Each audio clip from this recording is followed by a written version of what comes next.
Welcome to my YouTube channel. My self Mahendra Verma class 8 का maths पढ़ रहे। इस वीडियो में अपन रिपीट करेंगे अगेन प्रिज्म एंड पिरामिड को एक बार और समझ लेते हैं। डेफिनेशंस दिया है इसका। A prism is a polyhedron two of whose faces are congruent. उसकी जो फेसेस है वो कॉन्ग्रेंट रहती है इन पैरेलल प्लेन्स, यानी पैरेललोग्राम रहता है। ये देखिए आप यहाँ पे इसकी जो फेसेस है ये सेम रहती है, अपोजिट। जो टॉप में रहती हैं वही बॉटम में रहती हैं, जो साइड में है वही भी साइड में रहती है। इस टाइप से आप देखेंगे तो पैरेललोग्राम मिलेगी इसमें, पैरेलल प्लेन्स मिलेंगे। जो इसकी जो फेसेस है वो प्लेन सरफेस मिलेगी। इस टाइप से आप देख रहे हैं ये इसमें भी plane and whose other faces are parallelogram polygon in a parallel planes। और फेसेस जो है वो पैरेललोग्राम होगी। ये जो फेसेस है ये पैरेललोग्राम है, आप देख रहे हैं इसके अंदर। जबकि पिरामिड में क्या होता है, पिरामिड भी क्या रहता है, पॉलीहाइड्रॉन ही रहता है। whose base is polygon। Base जो रहता है वो क्या रहता है, पिरामिड में पॉलीगॉन रहता है। ये जैसे ट्रायंगल है, ट्रायंगल जैसे पॉलीगॉन। यहाँ पे रेक्टेंगल है, रेक्टेंगल जैसे पॉलीगॉन। तो बेस इसका पॉलीगॉन होगा। And whose other faces are triangle. इसकी जो फेसेस रहती है ट्रायंगल रहती है, और इसकी जो फेसेस रहती है वो रेक्टेंगुलर रहती है। क्लियर? फेसेस का डिफरेंस बताया दोनों के अंदर।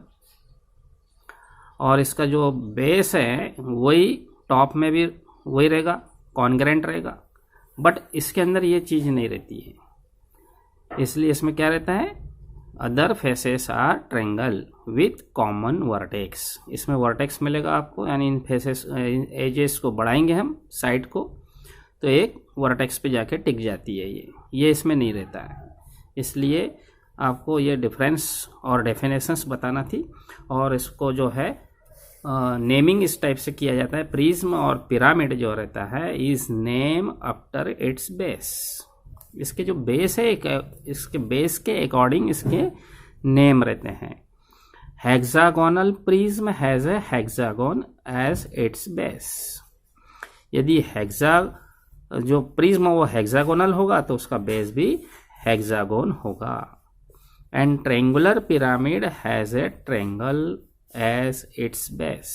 जैसे ट्रायंगुलर पिरामिड है, इसका जो बेस है वो ट्रायंगल है, इसलिए ट्रायंगुलर पिरामिड होगा। पिरामिड ट्रायंगल जो बेस नाम दिया गया, इसका जो बेस के अकॉर्डिंग नाम दिया जाता है ना। अब यहाँ पे क्या है, रेक्टेंगल है यहाँ पे, तो इसका रेक्टेंगल के हिसाब से इसका नाम पिरामिड का नाम होगा। That means rectangular prism. ये हो गया रेक्टेंगुलर प्रिज्म। क्यों बोला गया, क्योंकि इसका जो है रेक्टेंगल है, that means 4 side. Triangle means 3 side. Triangular prism, rectangular prism. Clear हो गया ना। जो बेस है उसके अकॉर्डिंग इसके नाम रहते हैं। अभी लास्ट वीडियो में अपन ने यूलर्स फार्मूले के बारे में पढ़ा था, और अभी उसी से रिलेटेड एक्सरसाइज 10 पॉइंट स्टार्ट करते हैं। Let us C. So according 10.3, first question is given, can a polyhedron have for its faces 3 triangles, for its faces 4 triangles, for its faces is a square and 4 triangles। 3 part दिए हैं, तीनों part में बताना है कि पॉलीहाइड्रॉन possible है क्या 3 triangle, जैसे उसकी फेसेस है ना 3 ट्रायंगल से होना चाहिए। तो ऐसा कोई पॉलीहाइड्रॉन नहीं होगा जो 3 ट्रायंगल से बनता हो। आपको मिनिमम इसमें 4 ट्रायंगल्स ही यूज करना है। सपोज आपने ये ट्रायंगल बनाया और ये ट्रायंगल से आपने ऊपर इस टाइप से पॉलीहाइड्रॉन बनाने की कोशिश करी, तो आप 3 ट्रायंगल से बना ही नहीं सकते इसके अंदर, जबकि 4 ट्रायंगल से बन जाएगा। आपको 4 ट्रायंगल से बनाना हो तो इसका डायग्राम आपने लास्ट वीडियो में भी देखा था। यहाँ पे इस टाइप से ये 1 ट्रायंगल ये हो गया आपका, आगे इसको बढ़ाते हैं हम यदि इस साइड से, तो ये एक फेसेस हो गई, एक ट्रायंगल और मिल गया हमको, 2 हो गए। और ये फेसेस इस टाइप से एजेस को और बढ़ाया हमने, तो ये एक और मिल गया, और एक इधर का। ऐसे 4 ट्रायंगल से ये पॉसिबल है, 4 ट्रायंगल से ही स्टार्ट हो सकता है, मिनिमम 3 ट्रायंगल से बन नहीं सकता, नॉट पॉसिबल। तो इसके लिए आपको आंसर फर्स्ट वाले के लिए नहीं लिखना है, नॉट पॉसिबल, बट 4 ट्रायंगल से बन सकता है ये। क्लियर।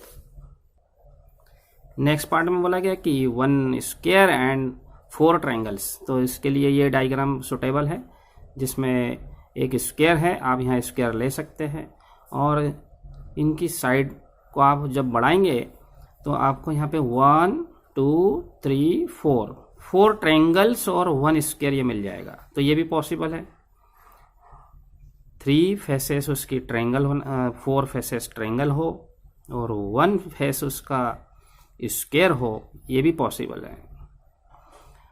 और 4 ट्रायंगल से पॉलीहाइड्रॉन, ये भी पॉसिबल है। 3 ट्रायंगल से बनता नहीं, इसलिए फर्स्ट का आंसर नो आएगा, सेकंड के लिए भी यस आएगा, और थर्ड के लिए भी यस आएगा। ये था आपका फर्स्ट पार्ट। सेकंड पार्ट देखते हैं इसका। According to second part, is it possible, ये पॉसिबल है कि आपने को बताना है कि have polyhedron with any given number of faces, क्या उससे ये पॉसिबल है। जैसे आपने यहाँ पे आंसर दिए कि 3 ट्रायंगल से पॉसिबल नहीं है पॉलीहाइड्रॉन, बट 4 ट्रायंगल से पॉसिबल है। तो 4 ट्रायंगल के लिए पॉसिबल है, 3 ट्रायंगल से नहीं है। तो मिनिमम आपको ट्रायंगल उसमें 3 ट्रायंगल की फेसेस लगेगी। Is it possible to have polyhedron with any given number of faces, तो ये 4 ट्रायंगल से स्टार्ट करके हम इसको बना सकते। तो इस सिंपल क्वेश्चन है समझने के लिए। नेक्स्ट है question 3। According to question 3, which are prism among the following. Clear. अब ये 4 फिगर्स दिए हैं, 1 2 3 4, इसमें आपको बताना है कि इसमें प्रिज्म कौन से हैं। तो प्रिज्म के लिए अभी आपको बताया कि जो इसका जो टॉप है, और टॉप से जैसे हम आगे बढ़ते हैं तो एक वर्टेक्स पे जाके पहुंच जाते हैं। क्लियर हो गया। तो ये प्रिज्म है, और इसका टॉप और बॉटम सेम है, तो ये पिरामिड होगा। अब इसका जो टॉप है, इसका जो बॉटम है, ये एक वर्टेक्स में बदल गया टॉप के अंदर। जो टॉप है वो बॉटम नहीं है, जो बॉटम है वो टॉप नहीं है, तो ये एक वर्टेक्स में बदल जाता है। It is a prism. Clear हो गया। तो ये भी प्रिज्म है। फर्स्ट पार्ट और थर्ड पार्ट प्रिज्म है, सेकंड और फोर्थ पार्ट पिरामिड में होगा, बिकॉज इसका जो टॉप है और इसका जो बॉटम है ये सेम है, इसलिए ये पिरामिड है। ये इसकी पहचान है। How can identify. I hope that you understood. इस वीडियो में इतना ही, नेक्स्ट वीडियो में मिलेंगे। Thank you for watching, good bye.